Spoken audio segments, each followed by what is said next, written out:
The first thing Ethan saw was his own face staring back at him from the busted TV inside the empty diner. The screen was cracked, lines running through his reflection like broken glass cutting across his cheeks. Dust lay thick on every booth. The neon "open" sign in the window flickered on and off, even though no one had eaten there in years. Yet there he was on the TV, standing in the very same diner, in the same clothes, holding the same shaky phone in his hands. Beside him, Jake whispered that it didn't make any sense, and Lily held onto Ethan's arm like it was the only solid thing in the room. On the TV, the other Ethan walked toward the door, but in real life the diner door was shut tight. Then the screen showed a black shape sliding in behind Ethan, thin and too tall, like a shadow drawn by a hand that didn't understand how people were supposed to bend. It leaned close to the boy's ear and, through the crackle, whispered words that didn't belong in an empty building. "Welcome back." When Ethan spun toward the door in real life, nothing stood behind him. There was only dust, ripped booths, and the tired blinking of the neon sign. But the air felt wrong, as if it had turned thicker, heavier, like he was breathing inside a swimming pool instead of a room. His heart hammered in his chest while his phone continued to record, the tiny red light blinking like a tiny heartbeat in the corner of the screen. Lily tugged his sleeve and pointed toward the window with shaking fingers. Together, they rushed to the glass, Jake only a step behind. Outside, the road they had driven in on, solid pavement that had been there just minutes before, was gone. The cracked asphalt stopped abruptly at the edge of town. Beyond it, there was no highway, no turnoff, no safety. Instead, there were only tall, dark trees and a rolling wall of gray fog, slowly swallowing the last bit of road as if an invisible hand was erasing it from the world. Ethan's phone buzzed in his hand, breaking the silence. He glanced down, expecting a normal notification, something familiar to pull him out of the strange moment. Instead, the screen coldly informed him, "No signal. No service. No location found." It was as if the phone was telling him, very clearly, that this place didn't exist anywhere it knew. Behind him, the old TV clicked again. The picture fuzzed into static, then cleared. Now it showed Ethan, Lily, and Jake standing at the window exactly as they were in that moment. Only something was horribly wrong. On the screen, the three of them were completely still, like mannequins. Their faces were pale, almost gray. Their eyes were nothing but black, empty holes. Lily screamed. Jake dropped the flashlight, its rolling beam slicing the diner into wild, jumping shadows as Ethan slowly turned his head, not toward the window, but toward the camera, toward the real Ethan watching from the dark. Jake shouted for Ethan to turn it off, his voice echoing too loudly in the abandoned room. Ethan's hands shook as he fumbled for the buttons on his phone, but before he could do anything, the version of himself on the TV opened his mouth far too wide, jaws stretching like it could unhinge. Then, in an instant, the cracked screen went black. The neon sign outside stopped buzzing. For one long moment, the whole town felt completely silent, like it was holding its breath. Then a new sound slithered into the quiet. Ethan's phone, the one he still held in his own hand, began to whisper. There was no video open, no app playing, but a soft voice slid out of a tiny speaker near his fingers. It sounded close, right next to his ear. "Welcome back to Gray Water," it breathed. "We remember you, even if no one else does." Ethan's skin turned icy. He whispered that he had never been here before, but as he stood there in the dim light, it felt like the town itself was leaning closer, listening. Far away from the haunted diner and long before the TV ever flickered on, Ethan Carter thought his biggest problem was his history project. That morning, he sat at the kitchen table, headphones resting around his neck, staring at a blank laptop screen that refused to give him any ideas. Sunlight made a bright square on the table, catching crumbs from breakfast and making everything look normal and safe. The house smelled like toast and peanut butter, not like anything to do with ghosts or forgotten places. His mom moved around the kitchen making coffee, watching him with a half smile. She reminded him that the project wouldn't write itself, and Ethan grumbled that he was supposed to pick a place nobody talks about, some forgotten town in American history. Every search he did gave him the same boring ghost towns and old factories. Nothing felt special. Nothing felt scary. He joked that everything should be like a horror movie. What he didn't realize was that, soon enough, he was going to get exactly what he'd asked for. Lily, his 10-year-old sister, padded into the kitchen in her socks, clutching her drawing notebook. She tried to act cool, but her eyes were shining with excitement. She suggested he choose a town so forgotten that it didn't even show up in books anymore.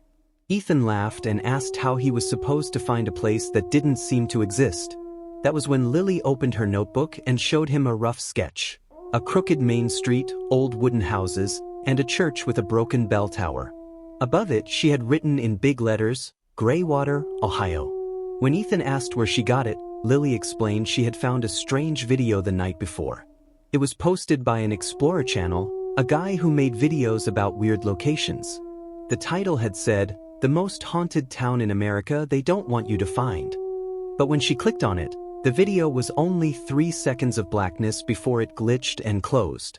She had paused at just the right moment, catching a single frame, the image of that gray town and tiny words at the bottom, Greywater, Ohio. Curious now, Ethan and Lily sat at the table with Jake, who had just arrived with his backpack and cheap camera. Ethan typed Greywater, Ohio into every search bar he could find. Each time, the internet tried to correct him, asking if he meant gray water systems instead. There were no articles, no creepy listicles, no photos, no mention of the town at all. It was as if the name had been scrubbed clean from everything people usually use to remember places. Lily flipped to another page in her notebook where she had written a list. She had checked the school atlas, phone maps, travel blogs, even ghost town databases. Nothing. The only sign she had ever seen that gray water was real came from a single old forum comment that said, "Don't go."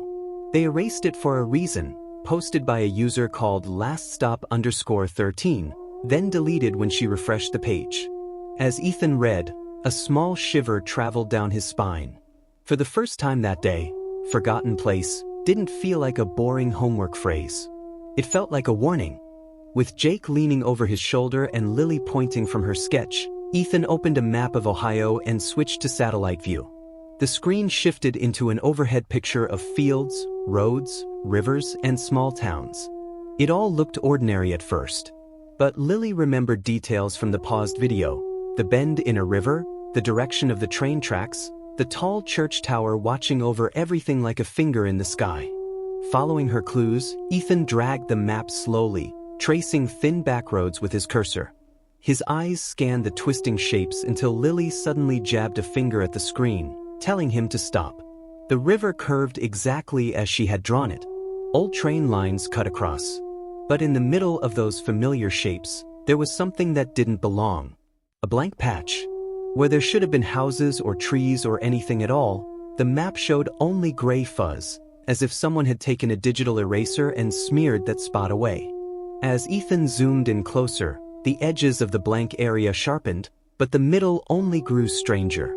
Everything around the emptiness came into clear focus: tiny rooftops, fields divided into neat squares, crisp lines of roads. But the center remained blurred like fog, refusing to show what was really there. Lily whispered that she didn't like it, while Jake grinned and said he loved it, already picturing how good it would look in their school documentary. They joked about whether the glitch meant something was being hidden on purpose. Then Lily said they didn't need to worry about having a car, because they had something better: Dad. On his days off, their father loved driving out into the middle of nowhere, just to see what's out there. Old diners, broken signs, weird roadside statues, he loved it all. All they had to do was tell him Ethan's project needed some real-life footage, and maybe, just maybe, they could get close enough to see if the missing town was real. A few hours later, the dusty blue pickup truck rolled down a long, empty road with the windows cracked open and country music playing softly on the radio. Ethan, Lily, and Jake sat across the bench seat beside their dad, the map app glowing faintly in the honest daylight. The farther they drove, the more the houses thinned out, replaced by wide open fields and lines of power poles stretching into the distance. They passed a rusted sign that read, "Now leaving Riverbend.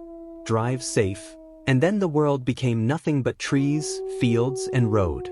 No more towns. No more friendly signs. The GPS dot on Ethan's phone crept closer to the blank patch on the screen. When an old gas station appeared ahead like a forgotten tooth in the landscape, their dad decided it was time for coffee. They pulled into the cracked lot of Mason's Fuel and Snacks, not knowing yet that the man in the wooden chair outside was about to give them one last chance to turn back. The air around the gas station felt heavier, like the sky had settled lower just above that patch of ground. An old man sat outside the door in a worn wooden chair, his eyes pale and unblinking beneath a faded cap. When their dad greeted him, the man's gaze slid past the adult and settled on the three kids, counting them silently as if he'd seen a group like this before. When Ethan mentioned they were looking for an old ghost town for a school project, Lily accidentally said the name Greywater out loud. At that word, the old man's jaw clenched, and his hand tightened on the arms of the chair. He stood faster than anyone expected and told Jake to turn off the camera. In a voice that was calm but edged with something like fear, he explained that they should throw away their phone maps and buy a paper one instead. Phones and signals, he said, lie out here. They forget. But the road remembers exactly where it leads, and some places don't like being found. The man talked about how the town's name had been taken off the signs and scraped off the maps, but the place itself had never left. He said memories stick to a town the way footprints stick in mud. After too many bad memories, he warned, the ground itself gets tired. He told them Greywater tried to erase itself and make it hard to find, but if you pushed your way in, you didn't always come back the same. Sometimes the town followed you home. In reflections, in dreams, in recordings that played things you never remembered filming. Ethan felt the temperature drop as the man spoke. Their dad tried to laugh it off, saying they would just drive past and turn around if nothing was there. But the old man stepped closer and stared into Ethan's eyes with a look that said he'd seen this all before. He refused to sell them gas if they were heading that way, and told them not to come back for help when their gauges started lying. As they drove off, Ethan glanced in the side mirror and caught the old man mouthing two clear words at them, "Don't come back." Back on the road, the strangeness only grew. The radio, which had been playing steady music earlier, began to flicker between stations. One moment there was a song, the next there was static, and buried in the noise, soft voices slipped through like people whispering with their mouths too close to the microphone. Ethan thought he heard phrases like, "turn around," "wrong road," and "not yet," but each time he asked if anyone else heard them, the sound would straighten itself back into a normal tune, pretending nothing had happened. The trees on both sides of the road grew taller and thicker, their branches stretching over the asphalt like fingers trying to weave a roof. The light dimmed even though the day was nowhere near over. Lily pressed her face to the window and said she heard something else now, something like 100 people breathing together, slow and steady. The GPS dot on Ethan's phone slipped off the drawn road, floated in nothing for a second, then snapped back, confused. Their dad said it was just bad cell towers. But all four of them could feel it. They were getting close to the blank spot. Then, at last, they saw it, an old, leaning road sign ahead. The green paint was chipped and rusted. The bolts that had once held a proper town name in place were still there, leaving faint outlines of letters long removed. Only two words remained, scratched roughly into the metal as if carved by a knife. It simply read, "Town limit. No name. No distance. No welcome." As the truck rolled past that sign, every hair on Ethan's arm stood up. It felt like they had just stepped through an invisible wall. The trees suddenly fell away, like curtains drawn back from a stage. Ahead, a main street stretched out before them, cracked and faded, lined with old wooden houses and empty buildings.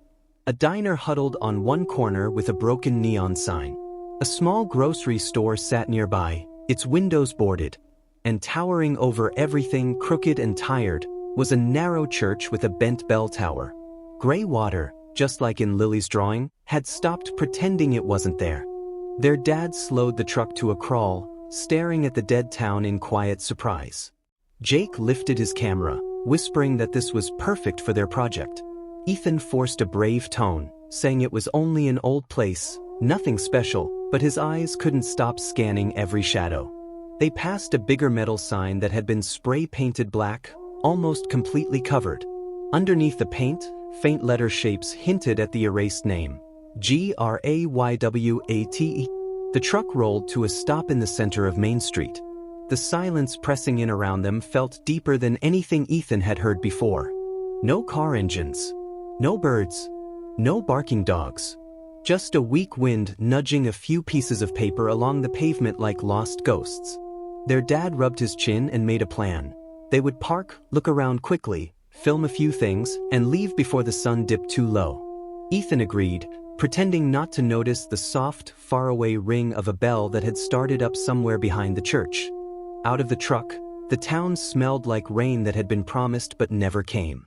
It smelled like old wood, dust, and something else, like a house kept shut for years. Jake jumped into action, holding his camera out and talking into it in his best host voice, explaining that they were standing in a town that didn't exist on any map. He spoke of a place wiped from records and scared into silence, where people were said to vanish or come back changed. Even though Lily rolled her eyes, she stayed close to Ethan, her shoulders tight. As they walked down the main street, every sound they made felt too loud. A sign creaked lazily on rusty hinges even though the air was almost still. A curtain on an upstairs window moved, shifting just enough to suggest someone had been watching them and stepped away. The swings at a tiny playground beside the church swayed gently, as if children had been playing on them seconds before. When Lily whispered, asking if Ethan saw it too, he told her it was just the wind. But deep inside, he wasn't sure there was any wind at all. They stopped in front of the grocery store, its glass door marked with a faded, "We're open" sticker that didn't match the dark interior. Inside, shelves stood in uneven lines, some half-empty, some cluttered with boxes and cans abandoned mid-aisle, as if everyone had dropped what they were doing and walked out at once. Ethan raised his phone to record through the window, slowly moving from one pane of glass to the next. At first, he saw only his own reflection and the ghostly outline of the street behind him. Then his stomach tightened. For half a breath, another reflection stood beside his. It looked like a taller figure, thin and wrong, a shape that didn't match Jake or Lily or anyone else. When he spun around, there was no one there, just the empty street and the quiet town. Jake asked if he was okay. Ethan said he was fine and tried to laugh it off. But the uneasy feeling dug deeper, like something unseen had just stepped closer and then hidden behind him again. Their dad called out that they had 15 minutes before heading back to the truck, and Lily answered obediently, though she didn't move far from her brother. The three kids reached the diner with the flickering neon sign. It buzzed in a tired rhythm, flipping through broken versions of the word "open" like it was trying to remember how to talk. Jake's eyes lit up as he looked at the dark windows and the half-lit sign. He insisted they had to go inside. Ethan hesitated. Something about the building felt more awake than the rest of town. But their dad was facing away, reading old ripped flyers from a notice board down the street. Asking him might end this adventure. So Ethan swallowed his worry and followed Jake and Lily to the door. When Jake pulled it open, the hinges groaned like a voice that hadn't spoken in years. Inside, the diner waited in thick shadow, full of dust motes floating in the faint light. They stepped in cautiously, the floorboards creaking under their shoes. Torn booths lined the walls. Menus lay curled and yellow on the counter like dried leaves. The air tasted stale, like nothing had moved inside for a long, long time. Ethan lifted his phone again, turning on the flashlight app. The narrow beam cut through the dimness, sliding across tabletops, counters, and the lonely TV sitting on a back shelf. For a brief moment, everything inside the frame looked normal for an abandoned place, old, quiet, and empty. Then Ethan's phone flickered. The flashlight dimmed, the screen went black, and his stomach dropped. A second later, the camera came back on by itself, but something had changed. He wasn't looking at live footage anymore. He was watching a video already in progress, one he had never recorded. In that video, he saw himself walking into the diner, Jake and Lily behind him, and something else slipping in along the floor, a shadow that didn't belong to any of them. On the phone screen, the shadow stretched across the floor like spilled ink. It slid along the wall, then climbed upward, flattening itself against the ceiling. It stopped directly above Video Ethan's head, clinging there like it was waiting. Real Ethan's heart pounded so loudly he could barely hear. In the distorted audio, The shadow seemed to bend down, pressing its invisible face near the back of the boy's head. A faint, crackly whisper drifted out of the speakers. "Found you again." Ethan's flashlight jerked in his shaking hand. He tore his eyes away from the screen and stared up at the real ceiling. There was nothing there. No mark. No movement. Jake bumped into him, telling him to be careful, unaware of what Ethan had just seen. Lily hugged her arms around herself and quietly suggested maybe they'd been there before and forgotten. Ethan wanted to say that was impossible. But before he could, his attention was pulled to the old TV behind the counter, its dead screen suddenly flickering to life all on its own. The TV, an old boxy thing with dials instead of buttons, glowed with an eerie light. No wires connected it to anything. No one had touched it. Yet images began to form on the cracked screen. It showed the inside of the diner, just like the one they were standing in. It showed Ethan, Lily, and Jake inside, just as they were now. Only the version of them on the TV did not move. They stood like statues, stiff, pale, and wrong. Their eyes were completely black, empty, and glassy like painted dolls. The version of Ethan on the TV, the one with the lifeless stare, slowly turned his head, not toward the door or the window, but straight toward the camera. Straight toward the real Ethan, who felt his breath catch in his throat. For a heartbeat, he felt like he was the one on the screen being watched, rather than the one watching. Jake shouted at Ethan to turn it off, panic edging his usually joking voice. Ethan clawed at the screen of his phone, trying to exit the strange video. On the TV, his other self began opening his mouth wider and wider, far beyond anything normal, like his jaw was stretching out of its place. Before the horrifying motion could finish, the diner TV snapped to black, cutting everything off. The neon sign outside went silent. The whole town seemed to fall into a deeper level of quiet. Then, through that heavy silence, another sound rose, far away but clear. A bell began to ring. At first, it seemed harmless. 1, 2, 3, 4. It should have stopped at 12 like any clock striking midnight. But it kept going. 13, 14, 15. With each toll, the air seemed to press closer around them, as if the sound was not just ringing through the town, but inside their chests. Lily grabbed Ethan's arm, her voice shaking as she wondered aloud what would happen if the town remembered them before they remembered it. The question sent a new chill down Ethan's spine. He didn't have an answer. The bell kept ringing, steady and unstoppable. As it rang, something else began to move. All up and down the main street outside, doors that had been closed since they arrived began to open on their own. Storefronts, houses, the little grocery, and even the church door, all slowly swung inward, revealing dark interiors like mouths opening wide. The wind did not seem strong enough to cause it. It was as if the town itself had decided it was time to step outside and greet its visitors. Ethan could feel, without seeing it yet, that something was coming out to meet them. They rushed out of the diner and into the street just as the doors finished opening. At first, nothing stood in those dark doorways. Then figures began to form. A dozen. People-shaped shadows slid out from the buildings, not walking but gliding, their feet barely touching the ground. They were tall and thin, edges blurred like someone had smudged charcoal drawings. They had no faces, but it still felt like they were staring straight at Ethan, Lily, and Jake. The shadows spread across the street, filling the open spaces, making the town feel smaller and smaller. Ethan's father appeared at the far end of the road, running toward them with his keys in hand, shouting that they needed to leave. But even as he yelled, something else in the town was already moving to stop them. Behind their dad, the pickup truck suddenly came alive. Its headlights snapped on by themselves, beams cutting through the gray light like bright knives. The engine roared to life with no one in the driver's seat. The truck rolled forward on its own, starting slowly and then turning sideways across the street, blocking the path they had used to come into town. The streetlights overhead flicked on all at once, washing the cracked pavement in a harsh white glow. Every shadow on the ground stretched long and thin under that new light. For a moment, Ethan stared at his own shadow and saw extra shapes inside it. Extra arms, extra heads. Like something else was sharing the same space, pressed flat beside him where only the darkness could show.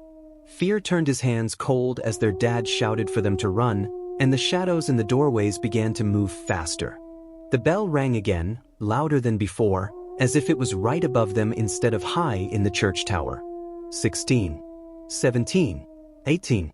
The ground beneath their feet trembled faintly with each strike. Lily's hands squeezed his so tightly that Ethan could feel her nails biting into his skin. Her voice was barely more than a breath as she reminded him of what people said about Greywater, that those who came here didn't always leave the same. The bell rang 19, and the sound hit Ethan like a punch, vibrating in his chest. Then, suddenly, all the shadow figures stopped in perfect unison. For a heartbeat, the town was frozen. Slowly, together, every shadow lifted its arm and pointed. Not at the truck. Not at the road. Every dark hand, every stretched out limb, aimed straight at Ethan. It was as if the town had chosen him. The bell began to toll again, 20 this time, and from somewhere deep beneath the sound, a new noise rose, 100 voices whispering in a rumbling chorus, all repeating the same words, "Welcome back, Ethan." That chilling greeting hung in the air, filling the cracks in the pavement and the spaces between breaths. The shadows stood in a half-circle, with Ethan at its center, their long arms still pointing, their blank faces aimed at him like 100 dark eyes. For a moment, his legs refused to move. The bell's echo seemed to trap him there, in that single terrifying second, as if time itself were stuck between one toll and the next. Then his father's voice cut through the noise, shouting for everyone to get in the truck. Lily yanked at his arm, and the spell finally broke.